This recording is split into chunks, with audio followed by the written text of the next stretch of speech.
Finally तो क्षण आला आणि हा पहा तो झरा जो आपणास दिसतोय.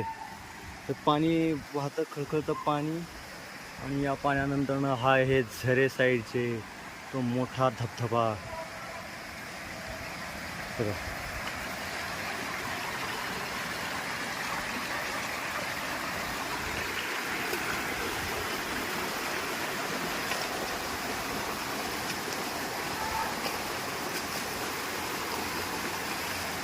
बघा पहा, अप्रतिम अप्रतिम असं सौंदर्य आपणास बघायला मिळत आहे.